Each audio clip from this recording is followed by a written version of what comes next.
Hello everyone, मेरा नाम है राहुल और आप देख रहे हैं साहित्य परिवार में आप सभी का स्वागत है। आज है क्लास 54। मैं आपको बता दूं कि ये जो क्लास हुई इसी नेट JRF वालों के लिए क्लास है और इसमें हम लोग डेली 25 प्रश्नों को सॉल्व करते हैं पूरे व्याख्या के साथ। और वो 25 प्रश्न कौन से रहते हैं? PYQ के रहते हैं। जैसे कि आपको पता है, अगर आप एग्जाम देने जा रहे हैं तो PYQ बहुत ज़्यादा महत्वपूर्ण है, ठीक ना। तो इसीलिए मैं डेली यहाँ पे PYQ की क्लास लेकर आता हूँ जो आपके एग्जाम के लिए बहुत ज़्यादा महत्वपूर्ण है। देखो, हम लोग PYQ कौन सा सॉल्व कर रहे हैं? जून 2020 में जो एग्जाम हुआ था द्वितीय पाली में, उस प्रश्नों को सॉल्व कर रहे हैं। अब तक मैंने प्रश्न संख्या 1 से लेकर प्रश्न संख्या 50 तक के प्रश्नों को करा दिया है। आज हम लोग प्रश्न संख्या 51 से लेके प्रश्न संख्या 75 तक के प्रश्नों को सॉल्व करेंगे, ठीक ना, पूरा व्याख्या के साथ। तो आप लोग बने रहिएगा। चलिए हम लोग क्लास को शुरू करते हैं। और मैंने नाटक की क्लास ले लिया, अगर आपने नहीं देखी है तो आप लोग जाकर उस नाटक की क्लास को देख लीजिएगा। उसमें मैंने महत्वपूर्ण अंक रखे हैं, मतलब कि कितने अंक हैं वह बताए हैं। मतलब उस नाटक में कितने अंक है उसको बताया है, कौन सी महत्वपूर्ण पंक्तियाँ उसको बताया, समीक्षा को बताया, भूमिका पूरा पढ़ाया है बाकायदे। आप लोग प्लीज़ उसको जाकर भी देख लीजिएगा। चलिए क्लास को शुरू करते हैं। देखो, प्रश्न संख्या 51। इसमें लिखा है कि रूसी रूपवाद के प्रतिकूल अवधारणाएं कौन सी है? ए रसवाद, बी मार्क्सवाद, सी कलावाद और डी संरचनावाद। रूसी रूपवाद की प्रतिकूल अवधारणाएं कौन सी है? तो सही विकल्प को यहाँ पे चुनना है। तो सही विकल्प कौन सा है कि रूसी रूपवाद की प्रतिकूल अवधारणाएं कौन सी है? तो कौन सी है? तो वो है एक रसवाद, एक मार्क्सवाद। ये दो अवधारणाएं हैं। ए और बी किस में है? तो विकल्प बी में है, तो विकल्प बी इसका सही, केवल ए और बी 51 का। देखो आंसर भी लिखा है, रूसी रूपवाद के प्रतिकूल अवधारणाओं में रसवाद एवं मार्क्सवाद है, जबकि कलावाद एवं संरचनावाद रूसी रूपवाद के अनुकूल अवधारणाएं हैं। हिंदी साहित्य के रीतिकालीन कवि चिंतामणि रसवादी आचार्य हैं। चिंतामणि कौन से हुए? रसवादी आचार्य हैं। नगेंद्र भी मूलतः रसवादी आलोचक हैं। मार्क्सवाद कार्ल मार्क्स और फ्रेडरिक एंगल्स और लेनिन के विचारों का संग्रह है, जिसमें आर्थिक, राजनीतिक और आर्थिक सिद्धांतों का समुच्चय है। प्रश्न संख्या 52। लिखा है, निम्नलिखित में से रामविलास शर्मा की पुस्तकें हैं? ए आलोचना की मान, बी प्रेमचंद और उनका युग, सी परंपरा का मूल्यांकन और डी नई कविता। नीचे दिए गए विकल्पों में से उत्तर को चुनिए। केवल बी और सी, केवल ए और बी, सी में केवल सी और डी में केवल ए और डी। तो 52 के में से कौन सा विकल्प सही होगा? रामविलास शर्मा की पुस्तक कौन कौन सी है? तो इनकी पुस्तक एक है प्रेमचंद और उनका युग और दूसरा है परंपरा का मूल्यांकन। बी और सी किस में है?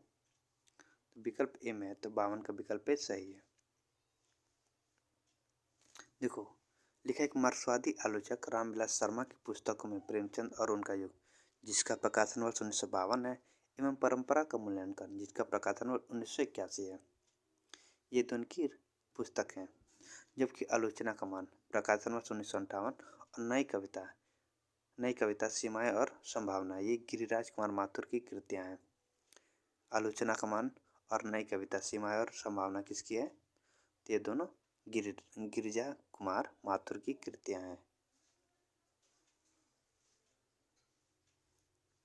प्रश्न संख्या 53। निम्नलिखित में से दिनकर काव्य की विशेषताएं कौन सी है? ए जातिवादी व्यवस्था का विरोध, बी सपाट बयानी, सी युद्ध का तात्विक चिंतन और शोषण का विरोध और डी व्यक्ति स्वातंत्र के प्रतिष्ठा। नीचे दिए गए विकल्पों में से उत्तर को चुनिए। ए में केवल ए और बी में केवल ए और सी में केवल बी और सी और डी में केवल सी और डी। तो निम्नलिखित में से दिनकर काव्य की विशेषताएं कौन सी है? तो कौन सी विशेषताएं हैं?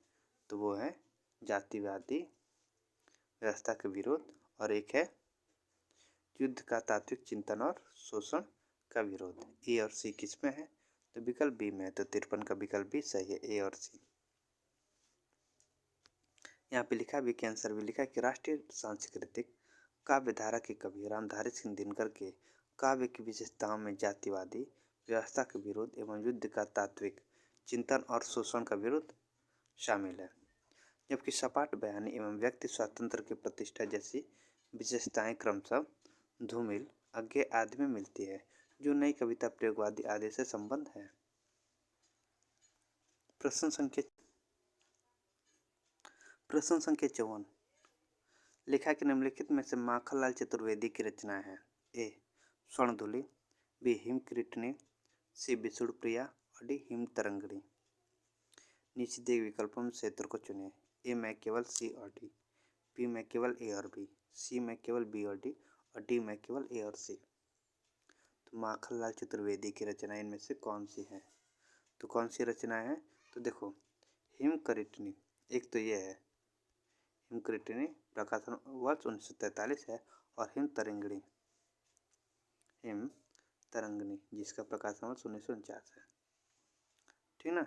बी और डी किस में है? तो विकल्प सी में है, तो 54 का विकल्प सी सही है, बी और डी।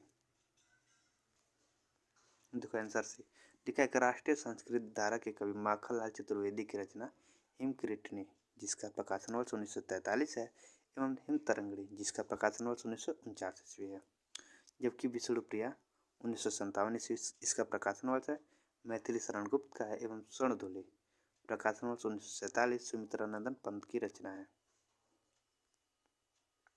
प्रश्न संख्या 55 लिखा है कि निम्नलिखित में से कौन सी आज्ञा की काव्य है? निम्नलिखित में से कौन से आज्ञा के काव्य हैं?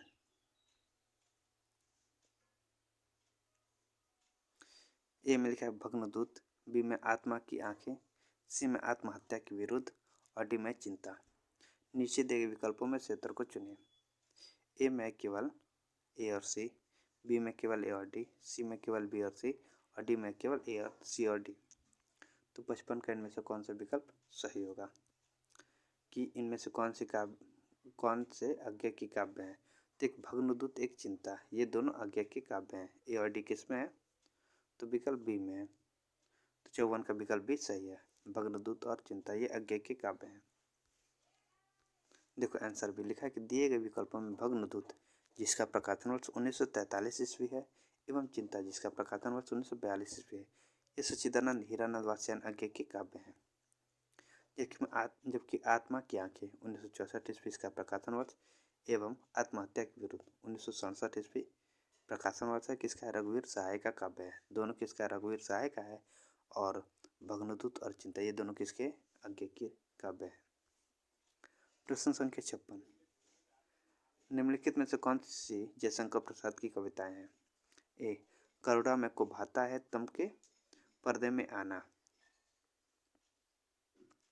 बी में कि मधु गुनगुनाकर कह जाता कौन कहानी है अपनी, सी में मेरी आंखों की पुतली में तू बनकर प्राण समा जा रे, अडी में गा कोकिल वर्षा पावक कण नष्ट भ्रष्ट हो जीर्ण पुरातन। नीचे दिए विकल्पों में से उत्तर को चुनिए। ए में केवल डी और बी, बी में केवल बी और सी में केवल ए और डी में केवल सी और डी। तो 56 के में से कौन सा विकल्प सही होगा कि कौन सी जयशंकर प्रसाद की कविताएं हैं? तो जयशंकर प्रसाद की कविताएं कौन सी है? तो वो है मधु गुनगुनाकर कह जाता कौन कहानी है अपनी, एक ये है, और एक है मेरी आंखों की पुतली में तू बनकर प्राण समा जा रहे, एक ये है। बी और सी किस में है? तो विकल्प बी में है, तो 56 का विकल्प भी सही है। देखो आंसर भी लिखा है मधु गुनगुनाकर कह जाता कौन कहानी है अपनी, आत्मकथ्य कविता है एवं मेरी आंखों की पुतली में तू बनकर प्राण समा जा रही है, मेरी आंखों की पुतली में कविता है। ये छायावादी कवि जयशंकर प्रसाद की हैं। जबकि करुणा में की भाता है तुम के पर्दे में आना महादेवी वर्मा का एवं गा कोकिल वर्षा पावक कण सुमित्रानंदन पंत की कविता है। प्रश्न संख्या 57 झूठा सच उपन्यास के पात्र हैं? ए तारा जयदेव, बी रणवीर देवव्रत, सी सोमराज रावत और डी सप्पन बाबू और शनिचर। नीचे दिए गए विकल्पों से उत्तर को चुनिए। ए में केवल ए और सी, बी में केवल ए और बी, सी में केवल बी और सी, डी में केवल ए बी सी। तो झूठा सच उपन्यास के पात्र कौन से हैं? तो झूठा सच उपन्यास के पात्र कौन कौन है? तारा है, जयदेव है, सोमराज रावत, ए और सी। तो विकल्प ए सही है 57 का। झूठा सच उपन्यास के पात्र कौन कौन? तारा है, जयदेव है, सोमराज है, रावत है। झूठा सच किसका है? यशपाल का है। देखो आंसर है, लिखा कि यशपाल द्वारा रचित उपन्यास झूठा सच के पात्र उपयुक्त विकल्पों में से तारा, जयदेव, सोमराज और रावत है। जबकि रुपन बाबू, शनिचर शनिचर मंगल, राग दरबारी उपन्यास का है जो श्रीलाल शुक्ल के पात्र है। रुपन बाबू, शनिचर ये राग दरबारी उपन्यास के पात्र हैं और ये राग दरबारी किसका है? श्रीलाल शुक्ल का है। प्रश्न संख्या 58, जगदीश चंद्र द्वारा रचित उपन्यास है। ए धरती धन्ना अपना, बी यथा प्रस्तावित, सी किस्सा गुलाम और डी मुट्ठी भर कांकर। नीचे दिए गए विकल्पों में से उत्तर को चुनिए। ए में केवल बी और सी, बी में केवल ए और डी, सी में केवल सी और डी और डी में केवल बी और डी। तो जगदीश चंद्र द्वारा रचित उपन्यास है तो कौन कौन सा उपन्यास इनका है? एक है धरती धन्ना अपना, मुट्ठी भर कांकर। ए और डी किस में है? तो विकल्प बी में है। तो 58 का विकल्प भी सही है, केवल ए और डी। देखो आंसर भी लिखा है कि जगदीश चंद्र द्वारा रचित उपन्यास है धरती धन्ना अपना 1972 ईस्वी एवं मुट्ठी भर कांकर 1976 ईस्वी। धरती धन्ना अपना में पाजेब की ग्रामीण दलित जीवन पर आधारित है और मुट्ठी भर कांकर यहाँ पे पंजाब की ग्रामीण दलित जीवन पर आधारित है और मुट्ठी भर कांकर ये पंजाबी शरणार्थियों के दुख और संघर्ष की कहानी है। किस्सा गुलाम रमेश चंद्र शाह का उपन्यास है, जबकि यथा प्रस्तावित गिरिराज किशोर का उपन्यास है। किस्सा गुलाम किसका है? रमेश चंद्र शाह का है और प्रस्तावित ये किसका है? गिरिराज किशोर का उपन्यास है यथा प्रस्तावित। प्रश्न संख्या 59, निम्नलिखित में से स्कंदगुप्त नाटक में देवसेना द्वारा गाए अथवा प्रस्तुत किए गए गीत कौन से हैं? ए भरा नैनों में मन में रूप, किसी छलिया का अमल अनूप, बी में माछी, साहस है के लोगे, जल जल तेरी भरी पथिक से जड़ में क्या खोलोगे, सी में उमड़ कर चली भिगोने आज तुम्हारा निश्चल अंचल छोर, अडी में शून्य गगन में खोजता जैसे चंद्र निराश, राका में रमणीय या किसका मधुर प्रकाश। नीचे दिए विकल्पों में से उत्तर को चुनिए। ए में केवल ए और डी, बी में केवल ए और बी, सी में केवल ए और सी और डी में केवल सी और डी। तो 59 का इनमें से कौन सा विकल्प सही है कि स्कंदगुप्त नाटक में देवसेना द्वारा गाए अथवा प्रस्तुत किए गए गीत कौन से हैं? तो कौन से हैं? तो एक तो है भरा नैनों में मन में रूप, किसी छलिया का अमल अनूप, देवसेना का ये है, देवसेना का एक है ये है। और एक कौन सा है? शून्य गगन में खोजता जैसे चंद्र निराश, रका में रमणीय या किसका मधुर प्रकाश, एक ये देवसेना का है। ए और डी किस में है? तो विकल्प बी में है। तो 59 का विकल्प ए सही है, ए और डी। देखो यहाँ पे लिखा भी कि आंसर है कि स्कंदगुप्त नाटक में देवसेना द्वारा प्रस्तुत किए गए गीतों में भरा नैनों में मन में रूप, किसी छलिया का अमल अनूप एवं शून्य गगन में खोजता जैसे चंद्र निराशा, राका में रमणीय किसका मधुर प्रकाश है, जबकि अन्य गीतों का देवसेना से संबंध नहीं है। प्रश्न संख्या 60, लिखा है भारतेंदु की निम्नलिखित मौलिक नाट्य रचनाओं में कौन से प्रहसन है? ए वैदिक हिंसा हिंसा न भवती, बी नील देवी, सी अंधेर नगरी और डी भारत दुर्दशा। नीचे दिए गए विकल्पों में से उत्तर को चुनिए। ए में केवल ए और बी में केवल बी और सी में केवल सी और डी में केवल ए और सी। तो भारतेंदु के निम्नलिखित मौलिक नाटक रचनाओं में कौन से प्रहसन है? तो कौन से प्रहसन है? तो देखो वैदिक हिंसा हिंसा न भवती एक तो ये प्रहसन नाटक है और एक है अंधेर नगरी, ये दोनों प्रहसन नाटक है, ठीक है ना। ए और सी किस में है? तो विकल्प डी में है, तो विकल्प डी सही है 60 का। देखो आंसर डी लिखा है, भारतेंदु द्वारा रचित मौलिक नाटक रचना में वैदिक हिंसा हिंसा न भवति,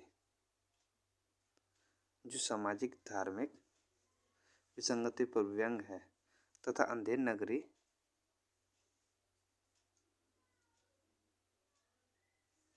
जो राजा की मूर्खता, अन्याय और अंधेर गर्दी पर तीखा व्यंग है, प्रहसन है।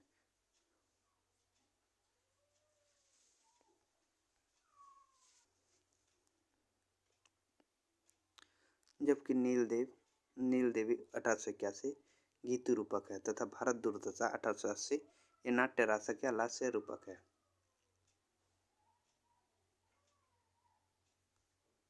प्रश्न संख्या 61, शरद जोशी द्वारा रचित निबंध संग्रह है। ए जीप पर सवार इल्लियां, बी विश्व कन्या, सी यंत्र तंत्र सर्वत्र, और डी में कि आड़ू का पेड़।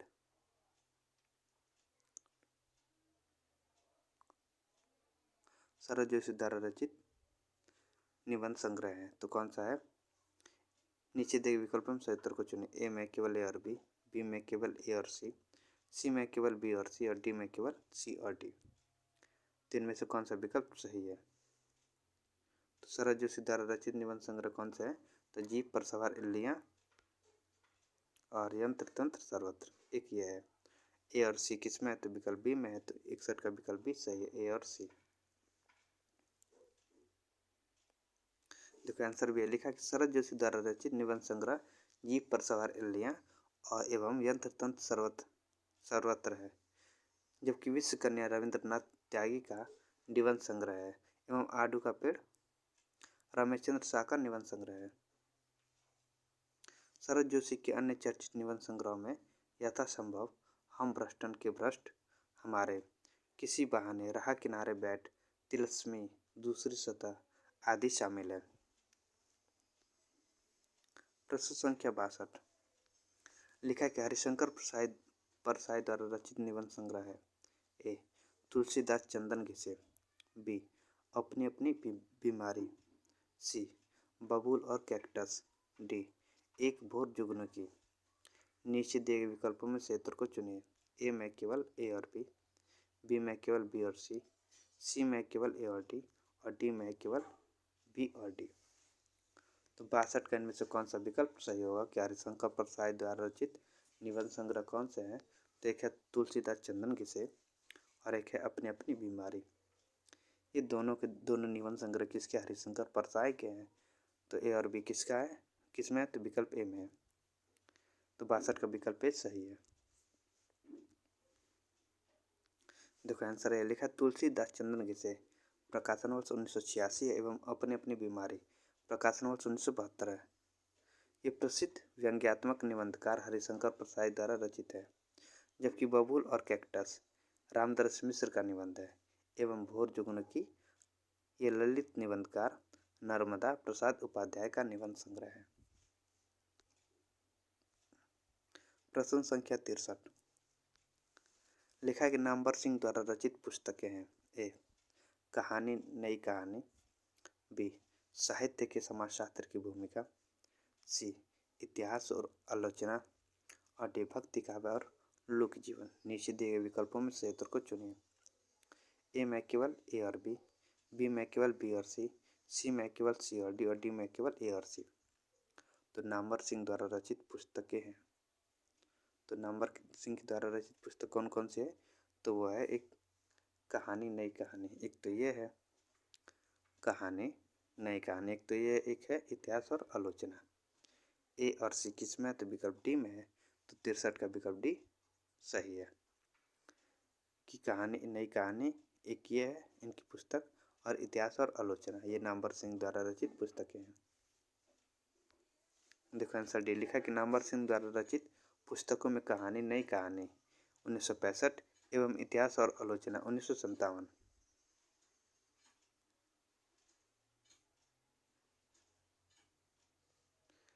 जैसे आलोचना ग्रंथ शामिल है।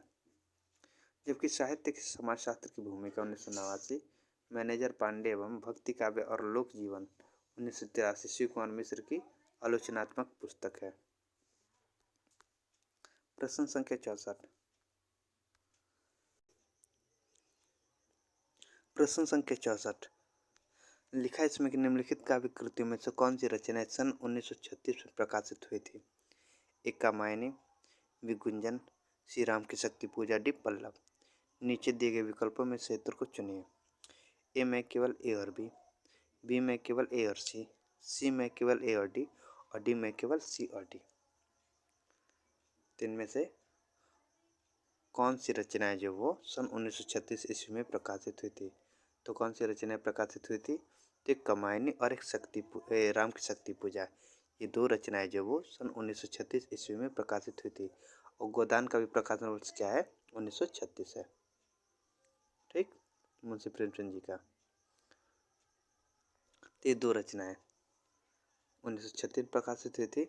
ए और सी किस में, तो विकल्प बी में। तो 64 का विकल्प बी सही है, ए और सी। गुंजन की अगर बात करें, गुंजन, तो गुंजन का प्रकाशन वर्ष क्या है। गुंजन का जो प्रकाशन वर्ष है 1932 है, 1932। और पल्लव का है 1928।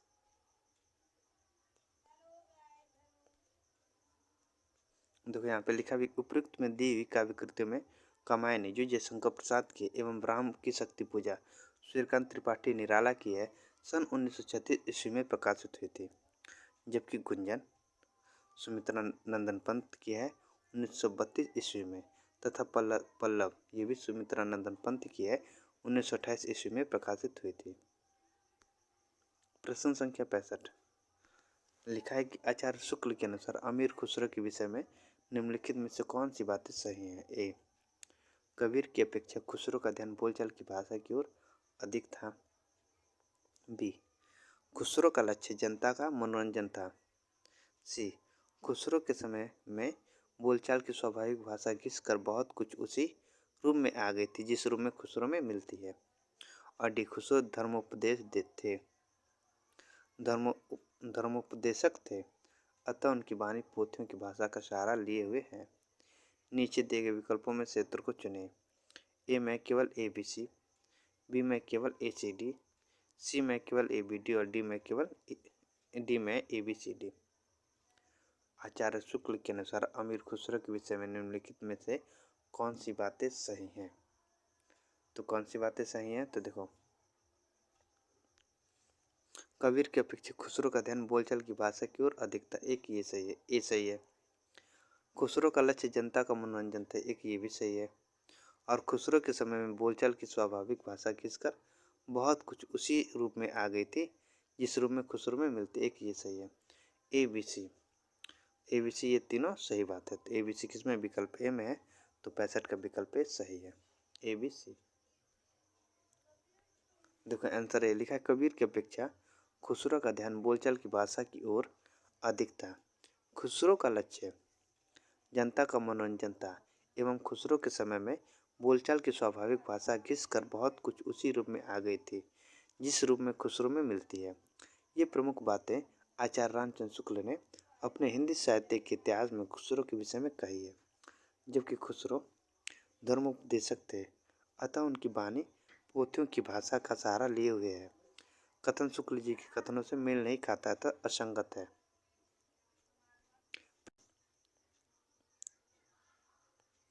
देखो प्रश्न संख्या 66 लिखा है कि निम्नलिखित बोली वर्गों को उनसे संबंध बोलियों के साथ सुमेलित कीजिए।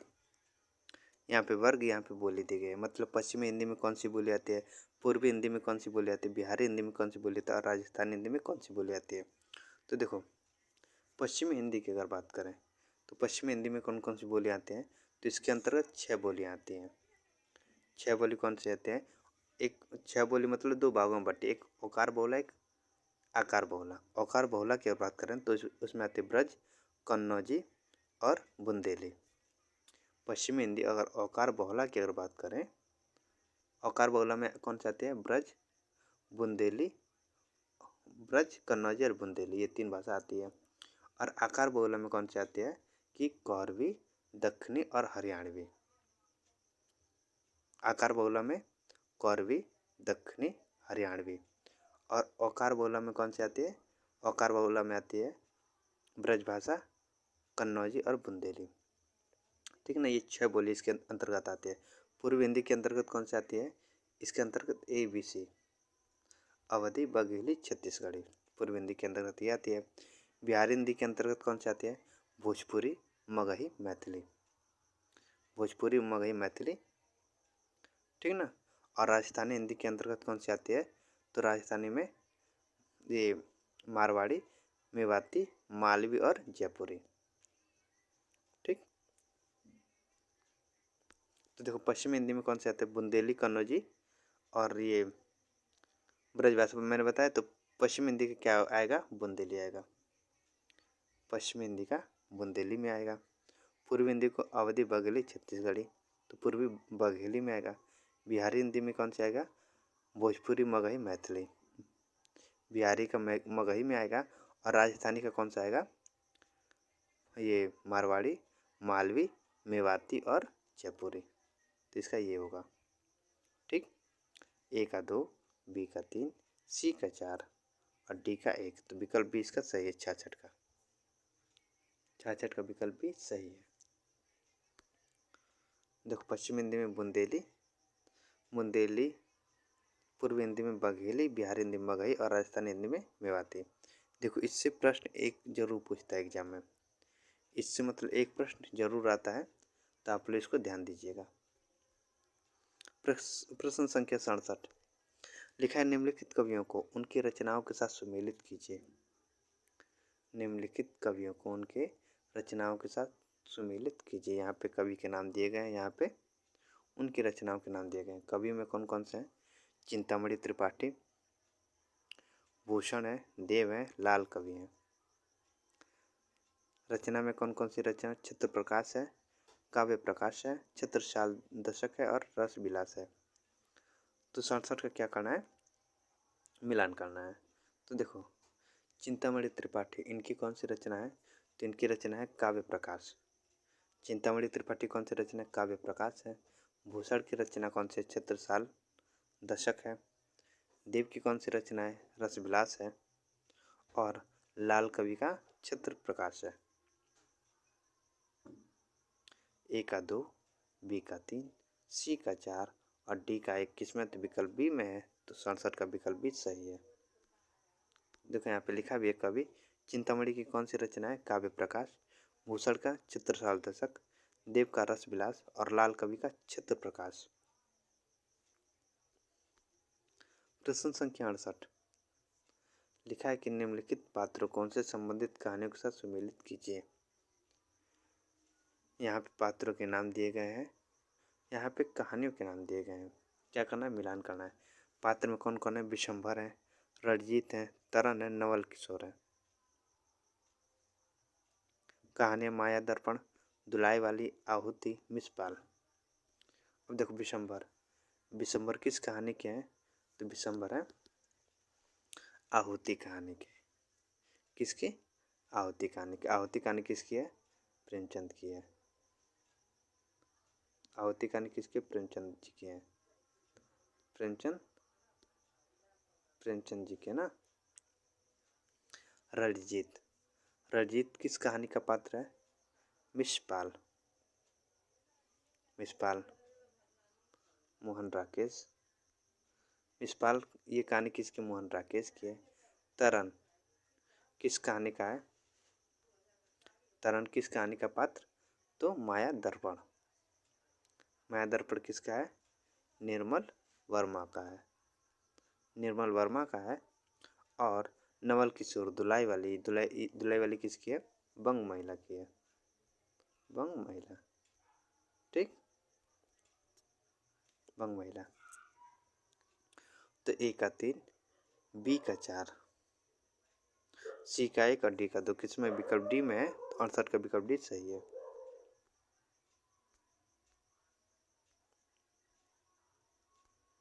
एक बार मैं यहाँ फिर से रिवीजन करवा दूँ। माया दर्पण किसका है? निर्मल वर्मा का है। निर्मल वर्मा का है। दुलाई वाली बंग महिला का है। बंग महिला का आहुति प्रेमचंद जी का है। प्रेमचंद जी का है। और मिसपाल मोहन जी का है, मोहन राकेश का। ठीक। प्रश्न संख्या 69,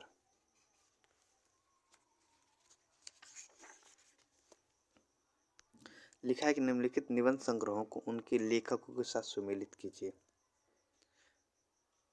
यहाँ पे निबंध संग्रह, यहाँ पे उनके लेखकों के नाम दिए गए हैं। निबंध संग्रह में कौन कौन से निबंध संग्रह है? आस्था और सौंदर्य, बी में कि अनुसंधान और आलोचना, सी में आचरण की सभ्यता और डी में वाद विवाद संवाद।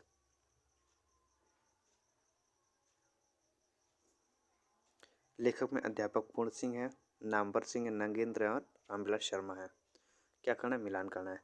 तो आस्था और सौंदर्य किसका है? रामविलास शर्मा का है। आस्था और सौंदर्य किसका है? रामविलास शर्मा का है। प्रकाशन वर्ष 1961 है। अनुसंधान और आलोचना ये किसका है? डॉक्टर नगेंद्र का है।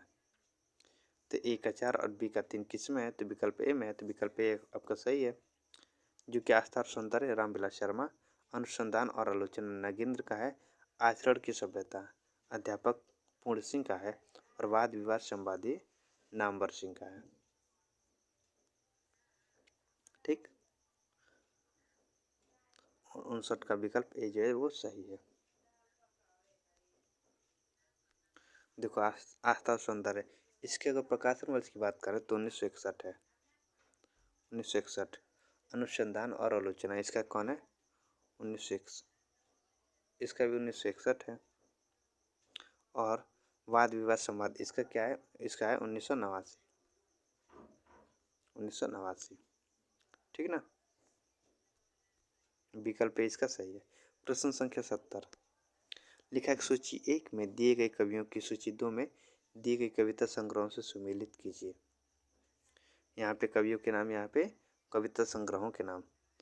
कवि में कौन कौन है? ए में है कि रघुवीर सहाय, बी में केदारनाथ सिंह, सी में है कि कुंवर नारायण और डी में सर्वेश्वर दयाल सक्सेना।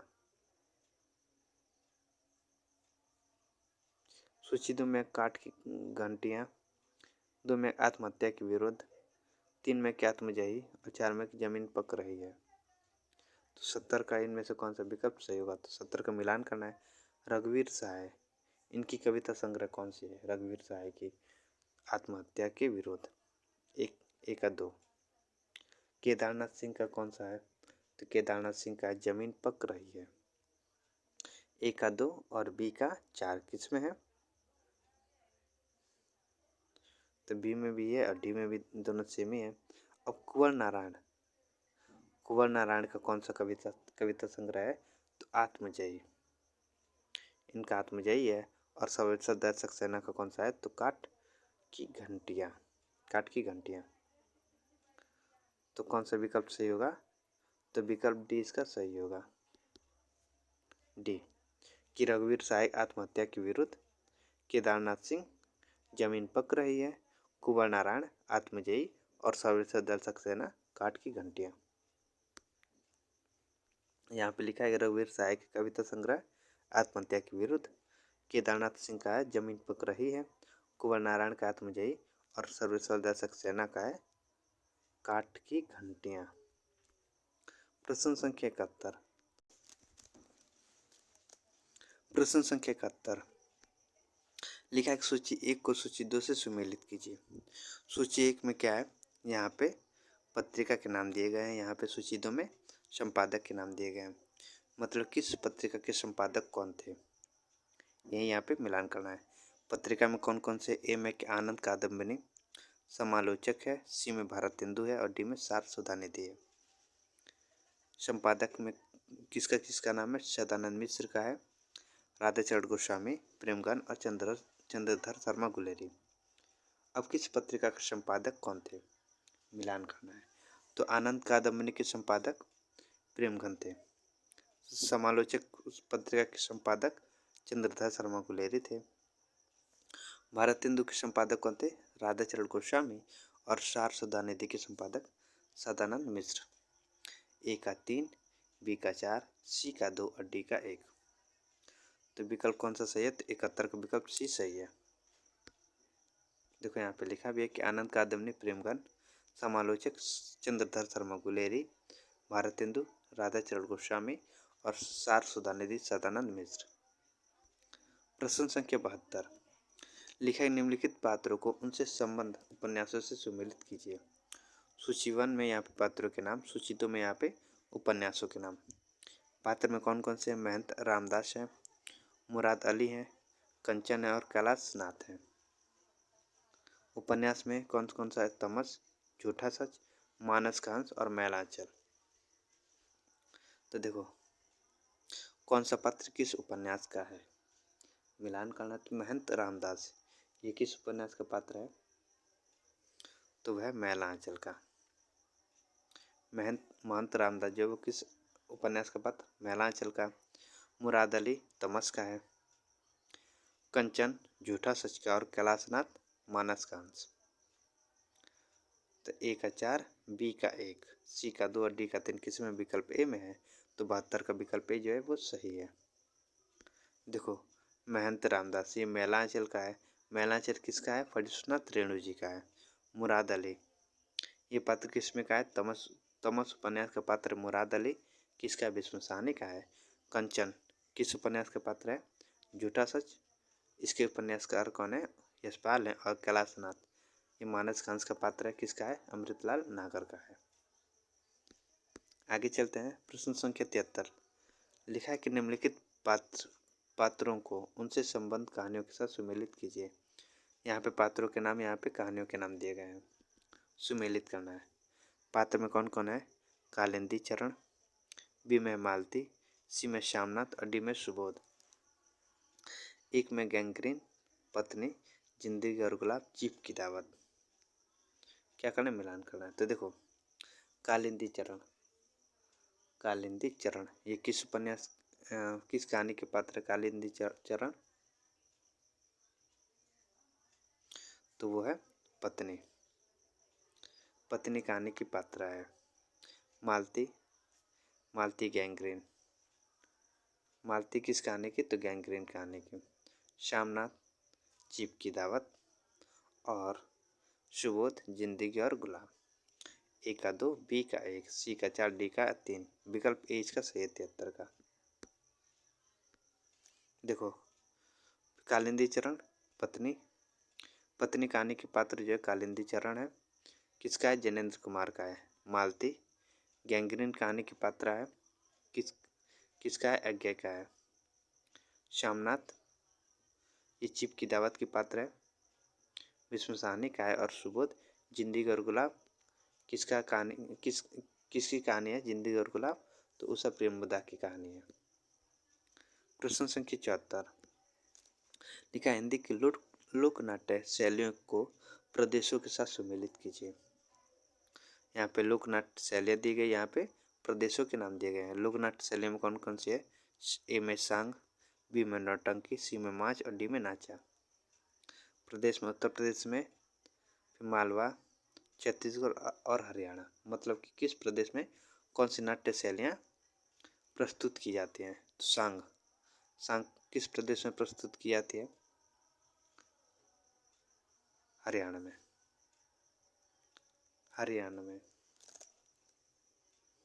नौटंकी जैसे पता है, नौटंकी बहुत ही फेमस है उत्तर प्रदेश में। माच मालवा या मध्य प्रदेश और नाचा छत्तीसगढ़ में। ए का 4, बी का 1, सी का 2, डी का 3 किस में है? तो विकल्प ए में है। तो 74 का विकल्प ए सही है। देखिए यहाँ पे सांग हरियाणा में, नौटंकी उत्तर प्रदेश में, माच मालवा मध्य प्रदेश में और नाचा छत्तीसगढ़ में। प्रश्न संख्या 75, लिखा है सूची 1 को सूची 2 से सुमेलित कीजिए। यहाँ पे सिद्धांत दिए गए, यहाँ पे विचारक के नाम दिए गए हैं।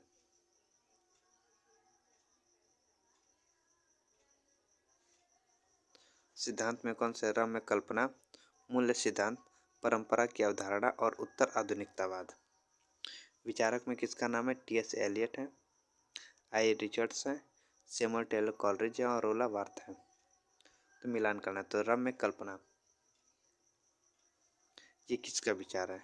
तो वह सैमुअल टेलर कॉलरिज का विचार है। मूल्य सिद्धांत आई रिचर्ड का सिद्धांत है।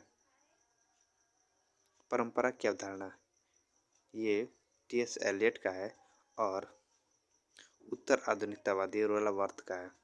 तो ए का 2, अब बी, ए का 3, अब बी का 2, सी का 1 और डी का 4 किस में है? तो विकल्प सी में है।